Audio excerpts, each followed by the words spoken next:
Excited na ba ang lahat? Janine at Jericho, endgame na nga ba ang relasyon? Sa kasalan na nga ba mauuwi ang lahat?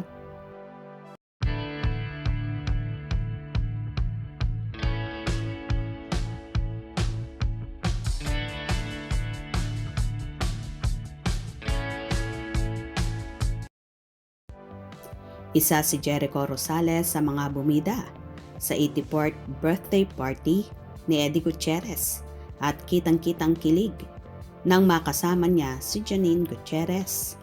Nagkaroon pa ng duet moment sina Jericho at Janine at hindi nakaligtaan na mga bisita at netizen ang kanilang chemistry.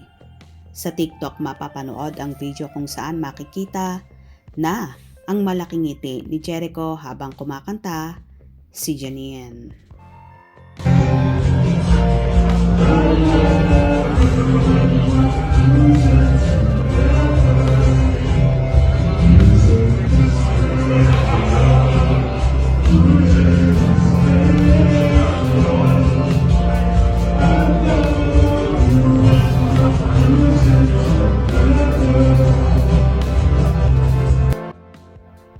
Makikita rin ang closeness ni Jericho sa pamilya ni Janine.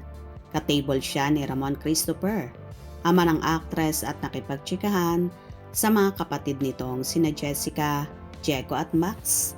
Dahil sa ganitong bonding at kilig moments, may ilang netizen na nag-speculate, obvious na, sina Eko at Janine ang magkakatuluyan.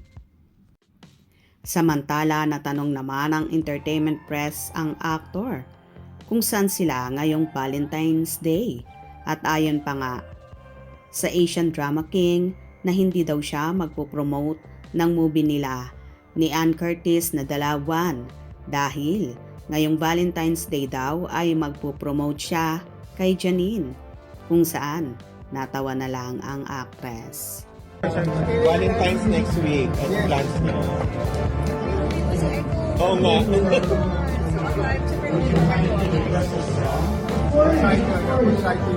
I'm trying to not promote it. Bawal mag-promote. Kailangan na promote ako. Yeah. Thank you.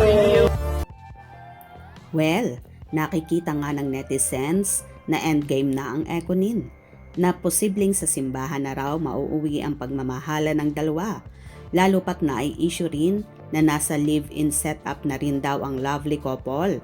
Kung totoo man ito, wala namang masama dahil nasa legal age na sila at alam na nila ang ginagawa nila.